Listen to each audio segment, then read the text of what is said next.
Today we honor Sanford Porter and his family, Part 4. Sanford continues his autobiography.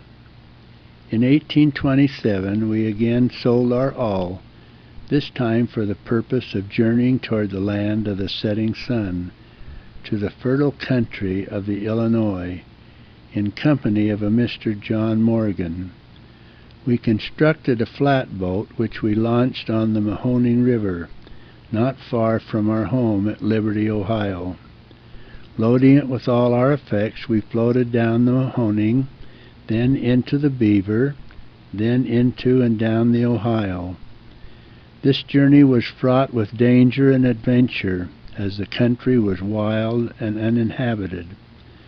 But our first danger was going over the falls of the Beaver River, some distance above its confluence with the Ohio.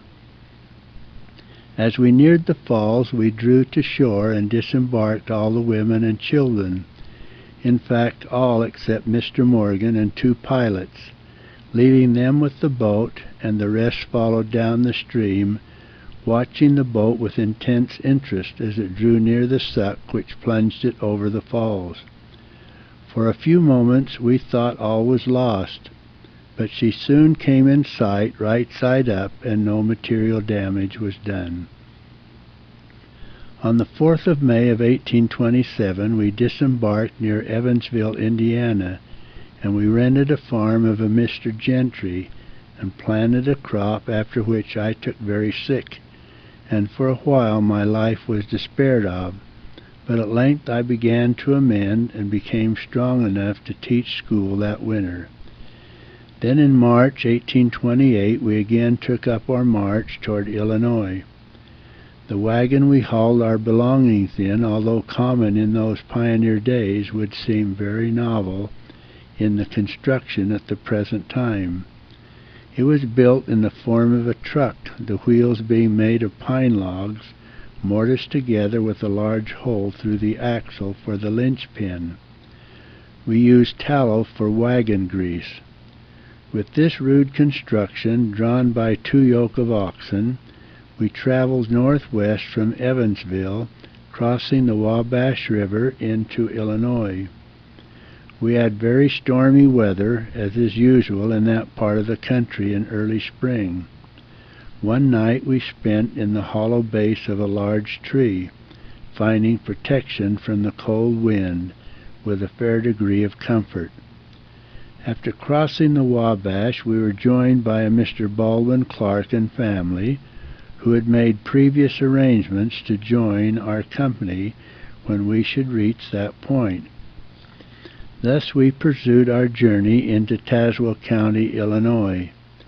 As we journeyed on, we were filled with wonder and admiration at the beautiful country lying before us, as far as the eye could see, covered with luxuriant growth of natural vegetation.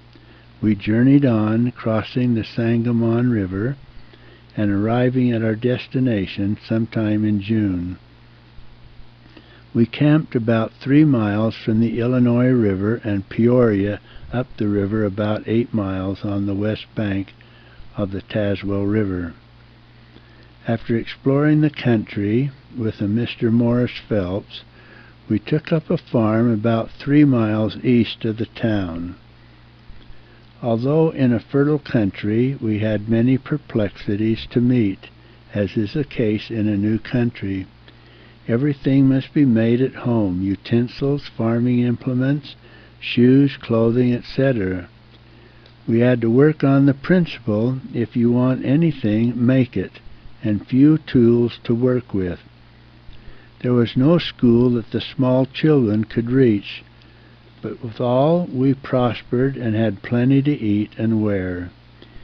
In the 2nd year of our residence in the new country, the Black Hawk War broke out, and many white people had to go into the army, and excitement ran high for a while.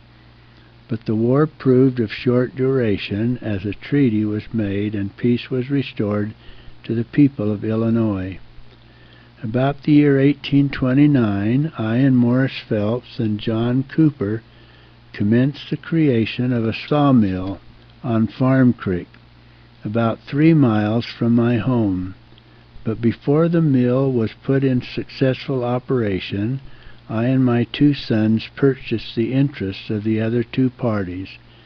But finding it difficult to run both the farm and the mill, we sold our farm and moved to the mill, where we resided till 1831. It was while living at the mill on Farm Creek that we became converted to the Church of Jesus Christ of Latter-day Saints. The Porterville ward records show his baptism date as August 10, 1831. We were converted and baptized by Lyman White and John Carrill, men well known in early church history. These 2 elders visited the country in the early part of the year. Perhaps a sketch of my religious tendencies in my early manhood and before being converted to the Mormon faith may be interesting to some of my descendants.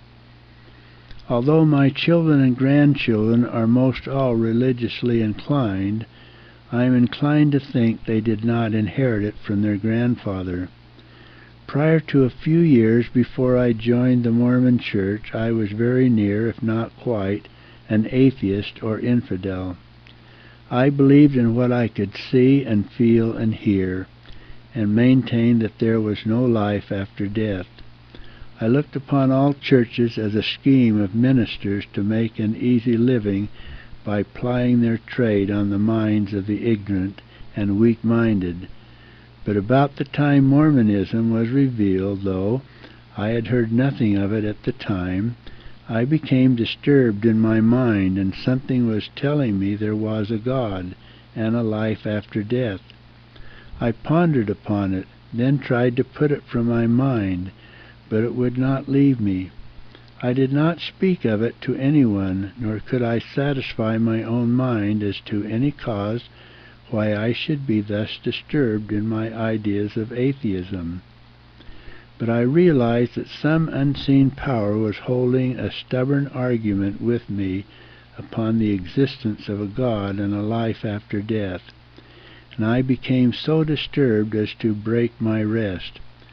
While at work it would be continually on my mind, and after my family were all asleep, I would get up and walk the floor, and at last I came to the point of extreme, and I spoke out in an audible voice and said, "Oh, is there a God? If so, may I know the way that is right?" And then I was answered by an audible voice which said, "There is a God, and 3 times this night thou shalt know the way that is right, and thou shalt doubt no more." The voice was a mild one, but it went through me like a shock, and I trembled in every limb. But in a few minutes I gathered myself, and I thought someone had learned of my state of mind, and had been standing at the door and heard me speak, and had answered me in these words, thinking I would believe it was a supernatural being that had spoken. So I opened the door. A light snow had fallen, then cleared away. It was light enough so anyone could be tracked, but a track of anything could not be seen. So I went back into the house, thinking someone may have gotten into the house and sprung a trick on me. Then I lit a candle and made a thorough search, but I found no one. So I seated myself before the fire to await developments. I knew I heard an audible voice and understood plainly the words, 3 times this night, and it filled me with fear to hear it again, that I might be overcome.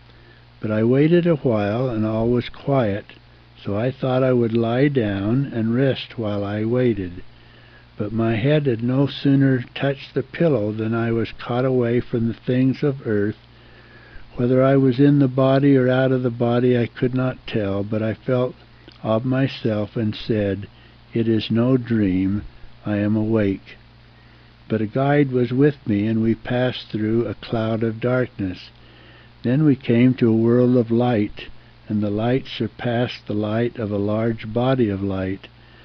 The body of light reached up so high I could not see the top, But close around the large body of light were many people, and they were all bowing to the big body of light in an attitude of worship and praise. And their countenance showed they were most happy. They were in pews or boxes formed like honeycomb. The sides of one formed the sides of the others. In those that were occupied there was a male and a female. There was none with a single person in. Some were empty, and behind the first circle was another large circle of people who looked happy, but not so supremely happy as the first. And they also were in the attitude of worship and praise, and still further back from the second were the third host of people. But they were in darkness and in torment, so much so that they were wringing their hands and going into contortions of bodily pain, until I turned from the sight. Then I asked my guide what the body of light was that seemed to be filled with moving life, and he said, "It is God." And I asked him who the people were that were so happy, and he said, "They are those who have kept the commandments of God and have gone through great trials, but have proved faithful."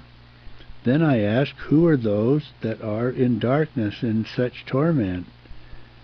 He said, "They are the commandment breakers and the doers of all kinds of sin." Then I asked if their torment would ever have an end. He quoted Scripture in answer to all my questions, giving chapter and verse. Then he said, "There is no true church upon the earth at the present time." Then I said, "Will there ever be a true church?" He said, "There will."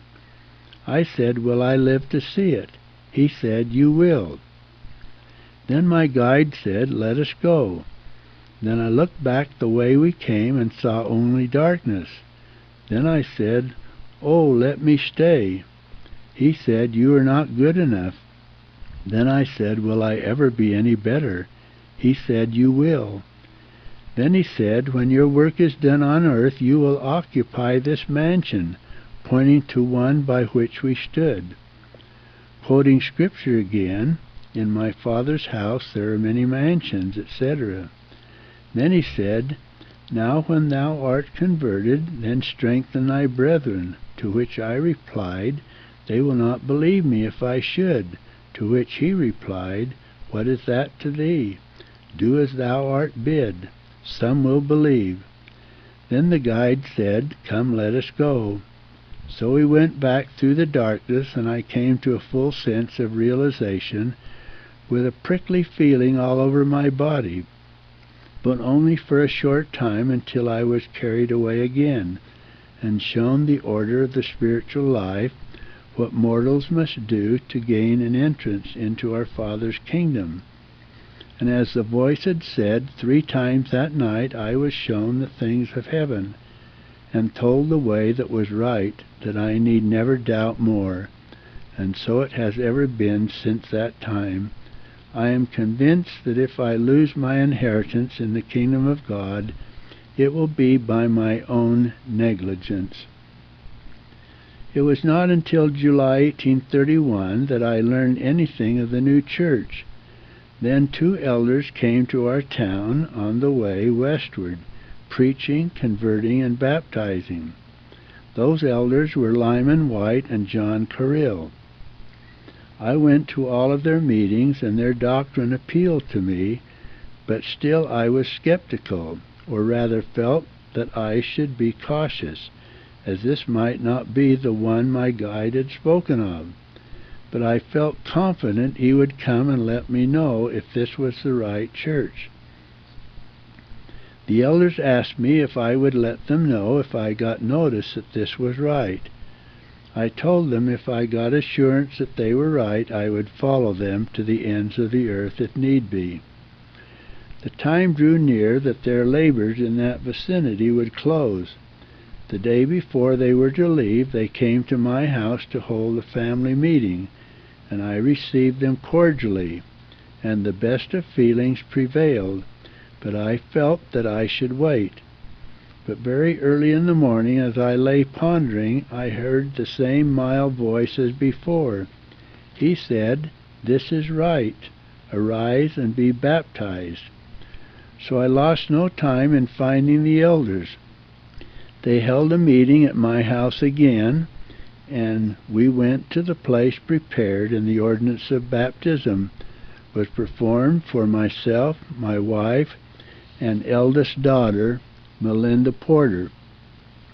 And I was ordained an elder and set apart to labor as a missionary in and around the vicinity where we lived. The elders then went to the home of Nathan Sumner, about 6 miles from our place, whom they also baptized and ordained an elder, and set him apart also to labor with me as a missionary in the adjoining towns. We then went about 60 miles north, where we converted Morris Phelps, Baldwin Clark, and John Cooper, who were some of our old neighbors, as were also the Sumners, who afterwards became relatives-in-law.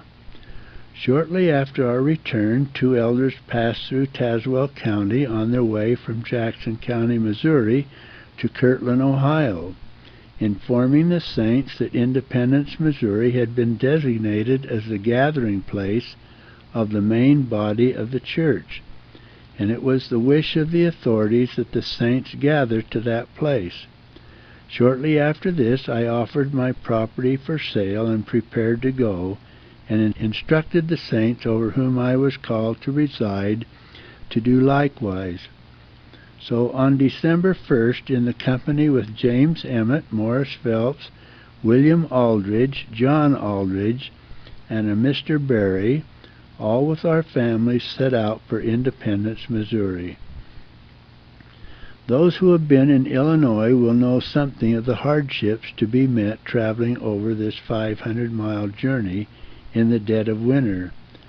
The first night out, we camped on the east bank of the Illinois River. The next morning, we crossed the river on the ice, which was 8 or 10 inches thick. Some difficulty was experienced by the team slipping, so a quantity of dry grass was cut and spread on the ice, then water poured over it, which soon froze, thereby making the crossing easier for the teams. And the Spoon River, 60 miles farther, we crossed the same way. Here we rested a few days at a Brother Unstead's, who had joined the church a short time before. About 80 miles farther, we came to the Mississippi River, called the Great Father of Rivers. Owing to a south wind, which had been blowing for several days, the ice was softened, so it was considered unsafe to cross, even for the horsemen, and to wait for the ice to melt and pass down the river so the boats could run meant a greater expense than our little company felt like they could meet. We reasoned this way. We were making the trip in obedience to the requirements of the presiding authorities of the Church of Jesus Christ, in whom we had placed our faith. Let us ask for help in time of need. So I, Sanford Porter, and James Emmett went to a secluded place, and in humble prayer inquired of the God of heaven what was best to do. And by inspiration these words were given to us: Be of good cheer, for behold, I will prepare the way before you. Get ye up early in the morning, and cross the river with your teams and wagons. Use wisdom, and no harm shall befall you, but you shall cross in safety. And this gave us a peaceful assurance, and all night long I and Brother Emmett were awake, thinking the wind would surely change to the north and freeze the ice harder. But in this we were mistaken. The south wind continued to blow, but the ice was a little harder, and according to the inspiration of the previous day, we made ready to cross. Chauncey W. Porter, my eldest son, was sent ahead with the first wagon and 2 yoke of oxen hitched to it, and was told to stop at a certain sandbar more than halfway across the river, and there wait until the main body of the company came up. But he disobeyed our instructions and drove on across, while many people on both sides of the river were holding their breath in fear. But he went over all right, and a shout of wonder and surprise went up from the people, and many said they saw the ice rise and fall in waves behind the wagon. But more care was taken when crossing the rest of the company. They all crossed the sandbar one team at a time, then unhitched the teams and drove them over, then hitched a horse at the end of the tongue to distribute the weight to as long a distance as possible. In that way we all crossed in safety by 10 o'clock. After journeying a number of days in the state of Missouri, a halt was made to give the teams a much-needed rest, and while here an almost fatal accident occurred. My son Sanford was kicked by a newly shod horse with such a force that the toe cault penetrated the skull. He was to all appearances dead when carried into the tent. We anointed his head with oil, and laying our hands on his head, we invoked the life-giving power of the God of Israel. And soon after taking our hands from his head, his muscles began to show signs of life. In a short time, consciousness soon returned. He opened his eyes and seemed to recognize those around him, and in a short time was able to walk around. The next day we resumed our journey. We crossed the Missouri River at Arrow Rock, which is east from Kansas City and nearly halfway across the state from Kansas City.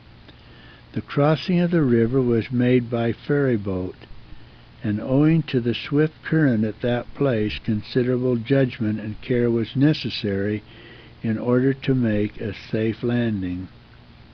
Shortly after crossing the river, we were met by Morris Phelps returning from Independence with the means he had been sent for, and on March 1, 1832, we arrived at our destination after a cold and tedious journey and the hazardous crossing of the rivers, but by the blessings of the God of Israel we were all alive and well, and happily united with those of our faith, and feeling fully repaid for all the hardships we had endured.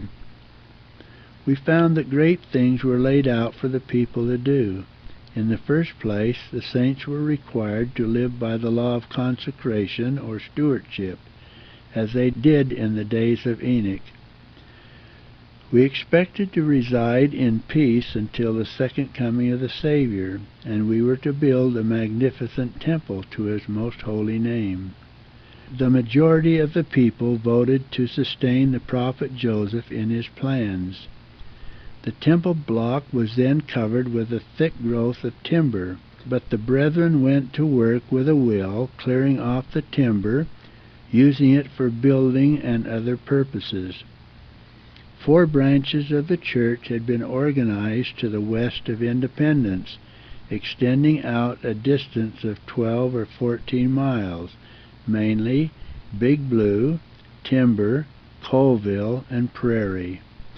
I and my family located at the last named place, being assigned about 20 acres to the family.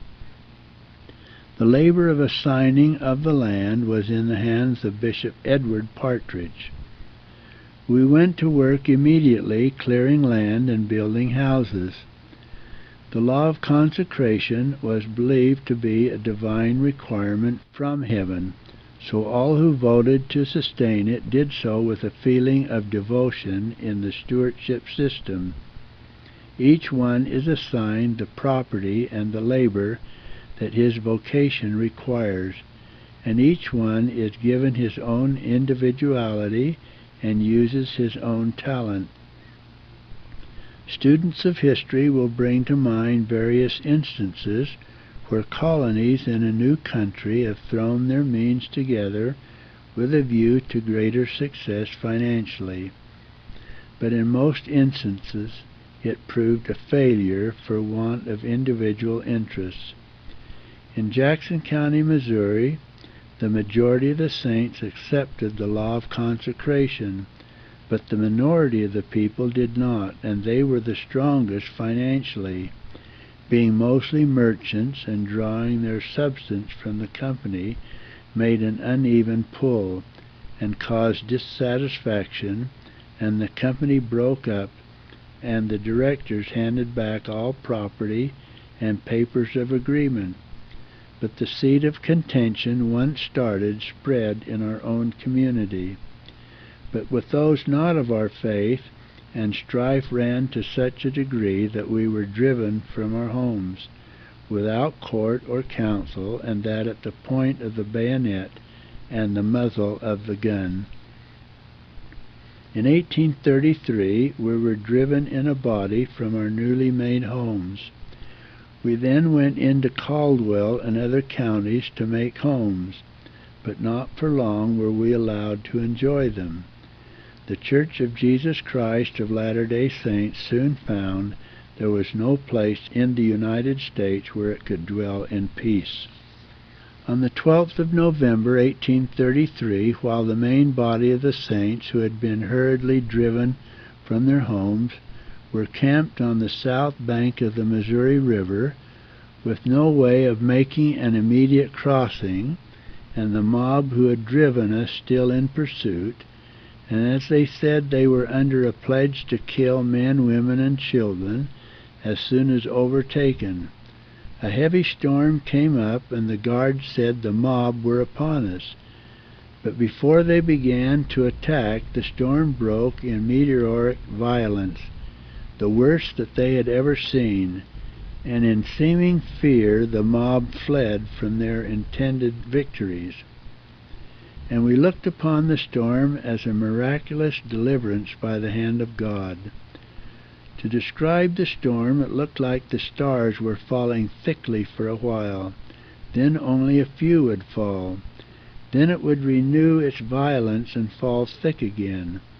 So it kept up until nearly dawn before it ceased. Instead of crossing with the main body of the saints, I with a few others traveled south and camped at the head of the Osage River. Then we traveled down the South Fork for some distance. Then our little company of about 15 families camped for the winter. As we had been driven from our homes in haste, we could bring very little to subsist upon, and as winter would soon be upon us, something must be done to get provisions to live upon through the winter. So a council was held to determine what was best to do. I made a suggestion that those who had left grain and swine at their homes take their teams and go back to their homes, and it might be that the Lord would soften the hearts of our enemies, that they would let us have some of our own to bring back with us. But some said, inasmuch as we have done no harm to anyone, or broken no law, we might go to our homes and remain there.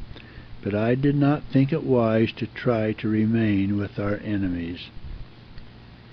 They had driven us once without a first cause, and would again.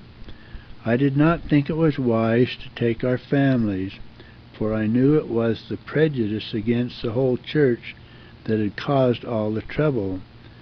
So a part of us went back, some to get provisions, and some to remain. I had left plenty of grain and hogs at home if I could get it, so I took my team and went with the company. But when I arrived at my home, all was gone. My bins were empty, my hogs were stolen, or had strayed off, and nothing remained to get, and in this condition my feelings can be imagined rather than told. I was among my bitter enemies with no money to buy with, and my family out in the wilds with winter upon them, and nothing to live on. I was walking the yard with a silent prayer to God that He would soften the hearts of my enemies, that they would be willing to let me have some of my own provisions to take to my family. While in deep trouble, a Mr. Cantrell, one of my neighbors, though a bitter enemy to our people, came up to me and said, "Good morning, Mr. Porter. You seem to be in trouble." "I am," I said. "My family is out in the wild country with winter upon them and nothing to live on, and I have no money to buy food to take to them." His heart seemed to be softened, for he said, "Drive over to my place. You can have what you want, and it will not cost you anything." And with a thankful heart I accepted his offer, although I felt that I was getting my very own. We had suffered so much persecution, we were forced to take the stripes and bow to the giver. The other members that were going back found as much as they could haul, so were soon on our way back to our families. But those who went to stay did not stay long because they were so badly treated. One man was beaten and left for dead, and they were obliged to leave their all in the dead of winter and travel westward. We spent the winter of 1833 and 1834 clearing land and building houses. I and my family settled on a tributary of the main stream. The country at that time was almost an uninhabited wilderness, and our little company were thrown entirely upon their own resources. It was 40 miles to a grist mill, and I decided to move to the main body of the church, where our children could go to school. So I made a trip across the Missouri River to see what prospects there would be to get a location. And I made arrangements to get land and could begin tilling it the next spring. And after my return I offered my place for sale, but was not successful in getting anything for my improvements. So in the year 1839 we started, and after 5 weeks arrived at Montrose, Iowa. Shortly after we took up a farm west of the town and about 5 miles from Nauvoo. Shortly after settling here, my son Nathan, through overwork and handling very heavy timber, was injured internally and was not able to work for several months, being unable to move from his bed for several weeks. And when he did begin to amend, his recovery was very slow. During his illness, my daughter Sarah was married to a Mr. David Willard, not a member of our church, but he had made a solemn promise that he would join soon after they were married. So she trusted in his word, but soon after their marriage she found that he did not intend to join the church, and when out of her presence he would speak against the Mormons and vilify them. We were all opposed to her marrying him, but like many others she made her own choice. But when she learned of his true character, it had a fatal effect on her sensitive nature. She grieved very deeply, and it undermined her health, and she passed away within a year after her marriage. So she was free from the trials of this life. Another death occurred in the family in 1841, when Justin Theodore was killed by a horse falling on him. This occurred in August. On October 6th, Nathan started on his first mission, traveling east. He remained on this mission about 13 months. He returned in November 1842. In 1844 he was again sent out, this time to electioneer for the prophet Joseph Smith, he having announced his candidacy for President of the United States.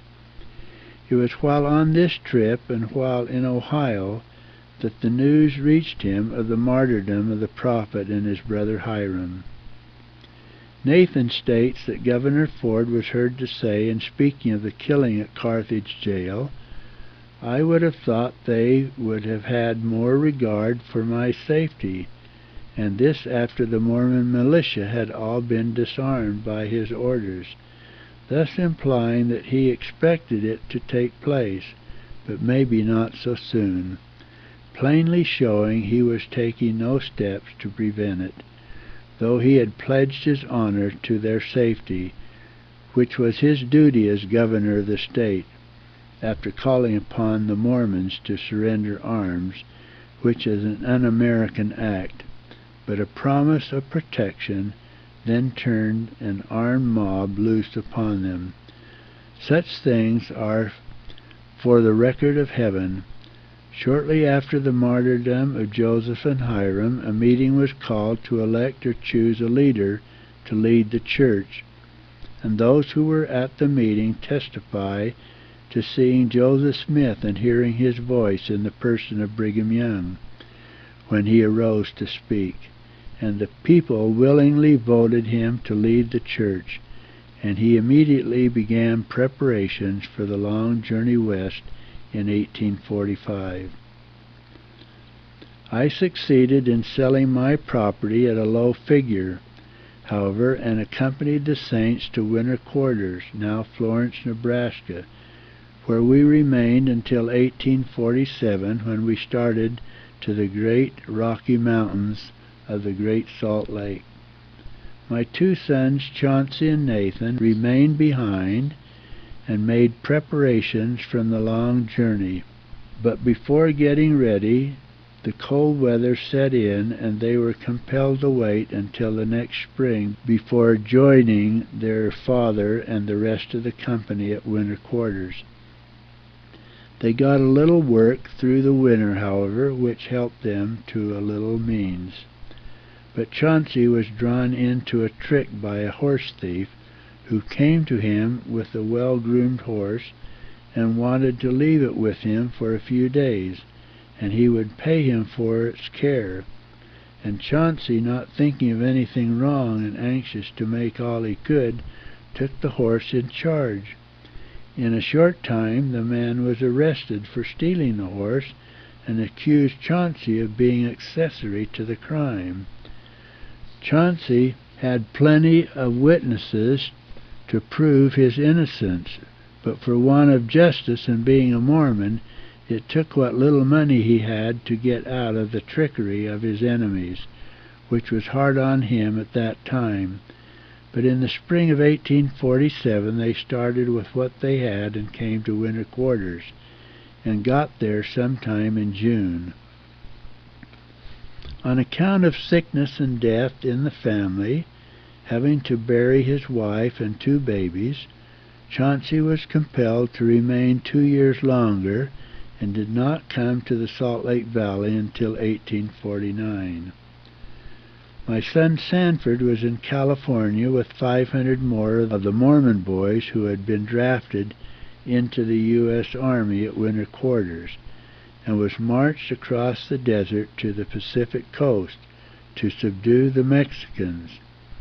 But the Mexicans surrendered, and the army was disbanded in 1847, and Sanford met us in Salt Lake Valley on October 16, 1847, and remained with us until 1849, when he returned to California and was absent 2 years, returning in 1851.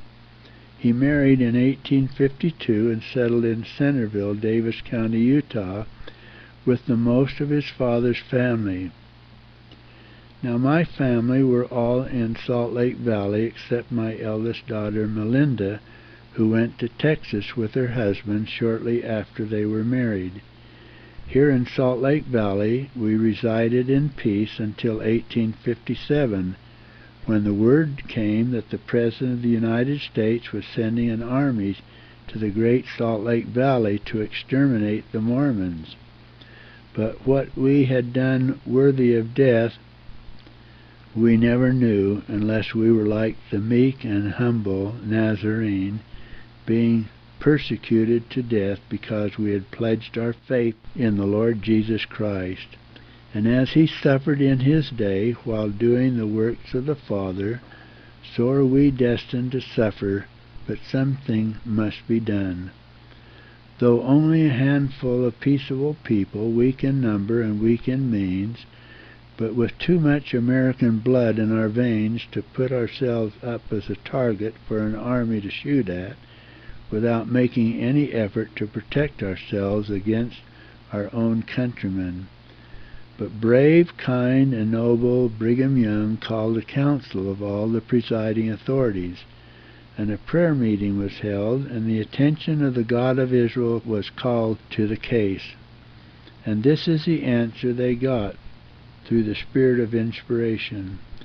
Be of good cheer, call up your little army, and furnish them with your means, and send them forth into the mountains, and I will put the sling of David in their hands, and I will put a hook in the jaws of your enemies, and shall lead them where I will, and there shall be no blood shed. And the writer can testify that that proved to be the truth. The militia was organized, and Daniel H. Wells was general over the little army that went forth into the mountains in the winter of 1857-58 with Porter, Rockwell, and Lot Smith as captain of the scouts. My youngest son, Lyman W. Porter, and my eldest grandson, Alma Porter, went into the little army and were out in the snow all winter. The captain of scouts was heard to say, in speaking of the good nerve of his men, "Gad, boy, if you could see the tons of hardtack and crushed coffee they devour up there in the snow, you would think they had grit." But they were generous boys, those scouts. They were hard at work all winter helping their enemies, and got up a serenading party to cheer them up. Porter, Rockwell, and Lot Smith picked up 15 men, and my son Lyman was one of them. They used for musical instruments camp pans, tin pans, tied and dried rawhides, and bake oven lids rubbed together. Then they would all join in a song of lusty yells. The program was to draw as near as possible to their camp, then start the music and put spurs to the horses and ride over their sleeping tents, while the snow and wind were coming so thick a horseman could not be seen a few steps away.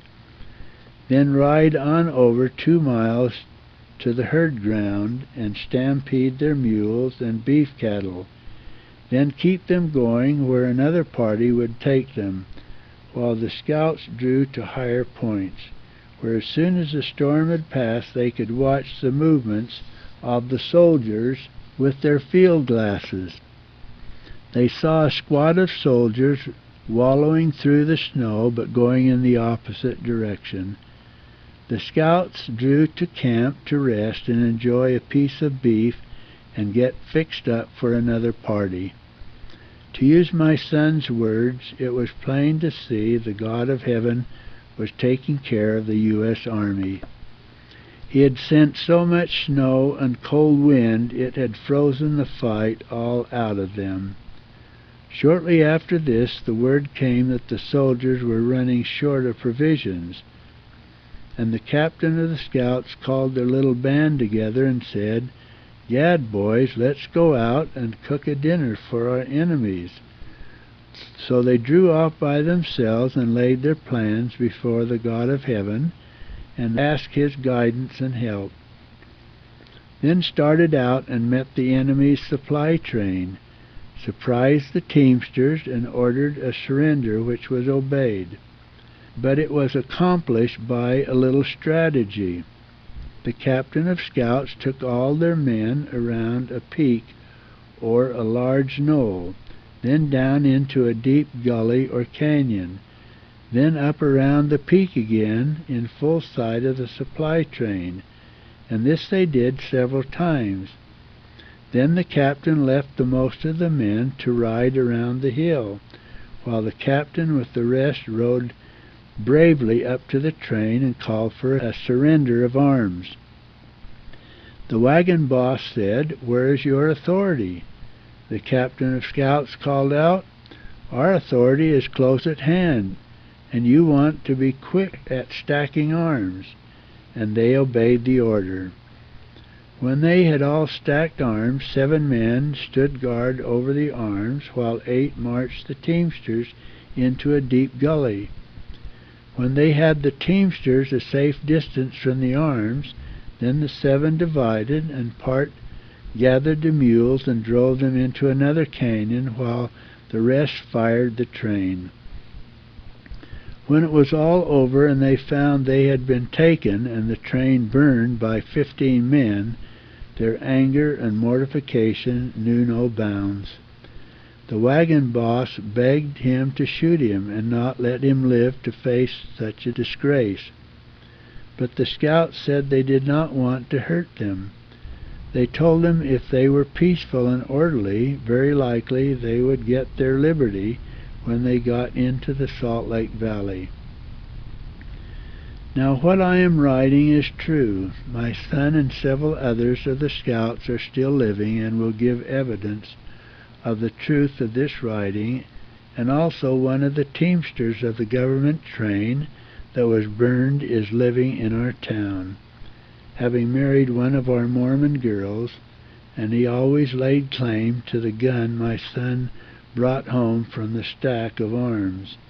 But we must not forget that the God of heaven overrules the destinies of men to put fear into the hearts of some and courage into the hearts of others, to fulfill his promises and accomplish his purposes. But as my son had often remarked, it seemed a shame to destroy so much property. There were loads of flour, bacon, rice, sugar, coffee, tea, fruit, and canned goods, blankets and clothes, and resin soap that melted and ran into a big yellow stream from the wagons while they were burning and cooked on the snow.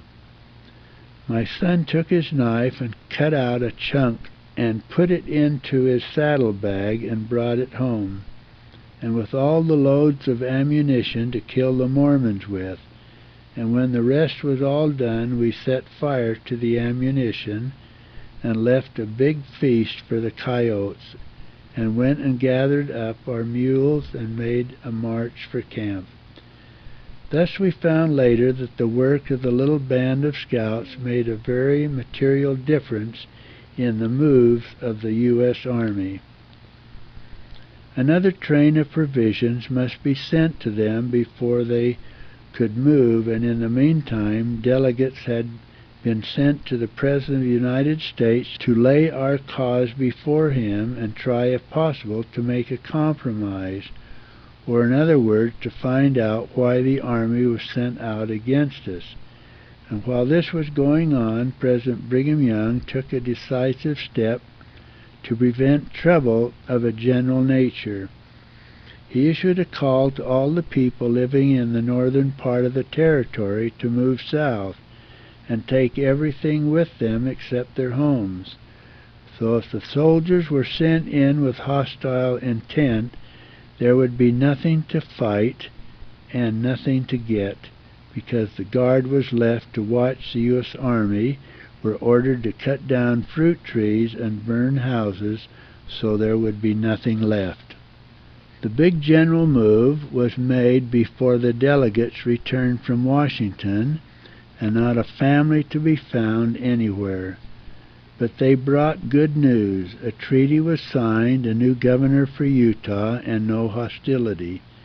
The Army was to come into Salt Lake Valley in peace. The people were all called back to their homes. The Army came into the valley in the latter part of May, and the people returned in the fall.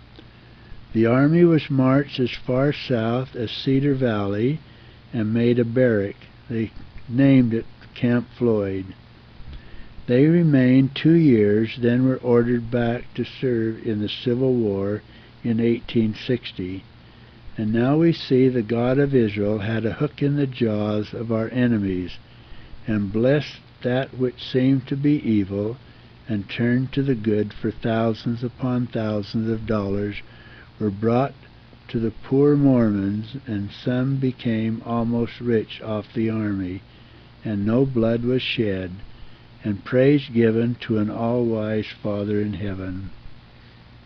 About the years of 1857 and 1858, Such heavy snow fell in winter, and such high water followed, and caused such an unusual rise in the salt lake, that most of the farms lying in the bottom along the shore, about 15 miles, were damaged by the salt water, some to such a degree that nothing would grow on it, and my farm was one of them. So I had to abandon it to salt and salters.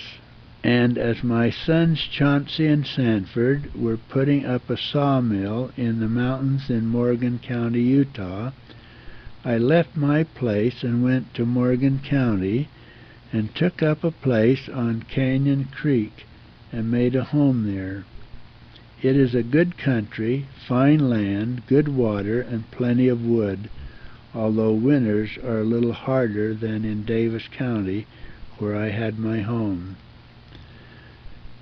My boys soon all left Centerville except Nathan, and made their homes on Canyon Creek with me, and we found the soil made good brick, and we hired men to burn a large kiln, and we soon had good houses, and we got along fine in farming and stock raising. But in the fall of 1861 I was up on the side of the mountain chopping timber. I was felling a tree when my foot slipped, and I broke my leg above my knee. I was then in my 73rd year. It was 36 hours before we could get a doctor to set it, and by that time it had a bad color. The doctor said my leg would have to come off, but I said, when I go, I will go altogether. I told him to set the bone as best he could. Then, before he bound it up, to anoint it well with consecrated oil.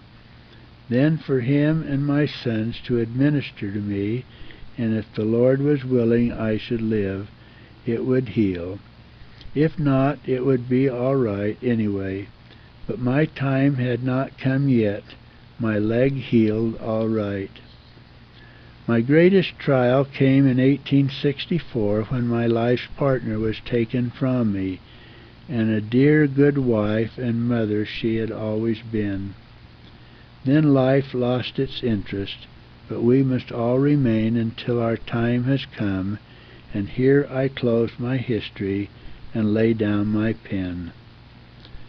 Sanford Porter died February 9th, 1873, age 82, at Porterville, where he was buried February 11th.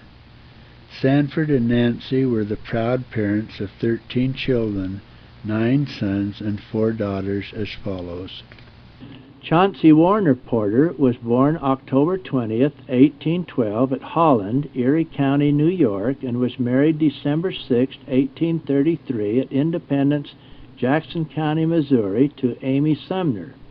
She bore him 8 children. Amy died April 6, 1847, aged 32, at Winter Quarters, now Florence, Douglas County, Nebraska, and was buried April 7th at Winter Quarters. Chauncey was married March 6, 1846, at Winter Quarters, to Lydia Ann Cook. She bore him 13 children. Lydia died December 20th, 1882, age 52, at Orderville, Kane County, Utah, and was buried December 22nd in the Orderville Cemetery. Chauncey was married February 10, 1848, at Winter Quarters, to Priscilla Strong. She bore him 11 children. Priscilla died January 9, 1895, age 64, at Orderville, and was buried January 12th in the Orderville Cemetery. Chauncey died March 3, 1868, age 55, at Centerville, Davis County, Utah, and was buried March 6th in the Porterville Cemetery. Malinda Porter was born November 3, 1814, at Augusta, Oneida County, New York, and was married May 3, 1839, at Caldwell County, Missouri, to Ezra Alpheus Chipman. She bore him 5 children. Ezra died June 3, 1913, age 95, at Bandera County, Texas. Malinda died December 17, 1870, age 56, at Porterville, and is buried there. Sarah Porter was born September 11, 1816, at Plymouth, Oneida County, New York. She was married August 5, 1839, at Montrose, Lee County, Iowa, to David Willard. She was sealed September 6, 1852, to Edward Stevenson in Salt Lake City. Edward died January 27, 1897, age 76.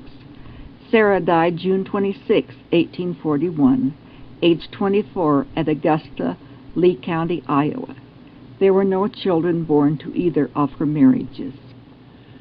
John President Porter was born July 28, 1818, at Plymouth, Oneida County, New York, and was married February 5, 1843, at Charleston, Lee County, Iowa, to Nancy Rich. She bore him 4 children. Nancy died December 14, 1857, aged 36, at Centerville, and was buried December 17th in Centerville. John P. was married March 27, 1853, in the Endowment House to Mary Palmer Graves. She bore him 2 children. Mary died June 18, 1896, age 77, at Porterville, and was buried June 21st in the Porterville Cemetery. John P. died May 28, 1895, age 76, and was buried May 30th in the Porterville Cemetery. Nathan Tanner Porter was born July 10, 1820, at Corinth, Orange County, Vermont. He was married November 12, 1848, at Salt Lake City, Salt Lake County, Utah, to Rebecca Ann Cherry. She bore him 2 children. Rebecca died December 2, 1922, age 92, at Salt Lake City, and was buried December 5th in the Centerville City Cemetery. Nathan was married April 13, 1857, in the President's office to Eliza Ford. She bore him 11 children. Eliza died September 17, 1912, age 71, at Centerville, and was buried September 20th in the Centerville City Cemetery. Nathan was married May 24, 1875, in the Endowment House to Elizabeth Alexander. There were no children from this marriage. Elizabeth died February 21, 1878, age 71, at Salt Lake City. Nathan died April 9, 1897, age 76, at Centerville, and was buried April 11th in the Centerville City Cemetery. Reuben Porter was born in May of 1822 at Augusta, Oneida County, New York, and died there the same month. Sanford Porter, Jr. was born June 25, 1823, at Vienna, Liberty Township, Trumbull County, Ohio. He was married July 25, 1852, in the President's office to Emma Ensign. She bore him 10 children. Emma died May 10, 1900, age 67, at Farmington, Davis County, Utah, and is buried at Porterville.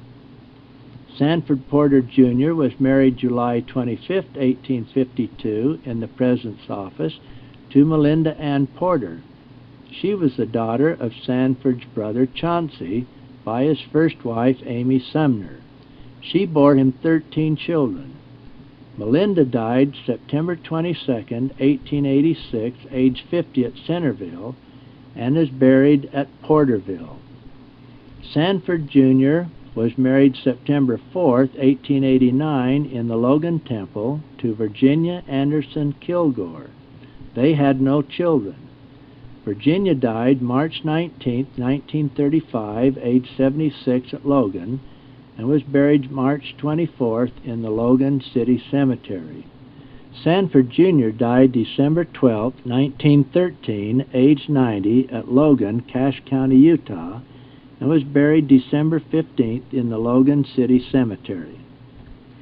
Nancy Rita Porter was born August 8, 1825, at Vienna, Liberty Township, Trumbull County, Ohio, and was married April 7, 1845, at Nauvoo, Hancock County, Illinois, to Edward Stevenson. She bore him 5 children.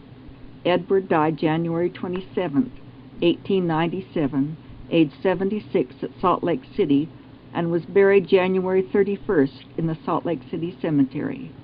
Nancy was married July 11, 1870, in the Endowment House to Ezra Thompson Clark. They had no children. Ezra died October 17, 1901, age 77, at Farmington, Davis County, Utah, and was buried October 20th at Farmington. Nancy died November 13, 1888, age 63, at Elba, Cassia County, Idaho, and was buried November 21st in the Farmington City Cemetery. Joseph Porter was born June 2, 1827, at Vienna, Liberty Township, Trumbull County, Ohio, and died the same day. Hiram Porter, a twin, was born June 2, 1827, at Vienna, Liberty Township, Trumbull County, Ohio, and died the same day. Justin Theodore Porter was born May 18, 1829, 3 miles east of Pekin, Tazewell County, Illinois, and died August 18, 1841, age 12. Lucinda Porter was born in August of 1831, 3 miles east of Pekin, Tazewell County, Illinois, and died the same month. Lyman White Porter was born May 5, 1833, at Independence, Jackson County, Missouri, and was married November 5, 1852, in the President's office to Electa Maria Kilgore. She bore him 11 children. Electa died April 24, 1917, age 81, at Porterville, and was buried April 26 at Porterville.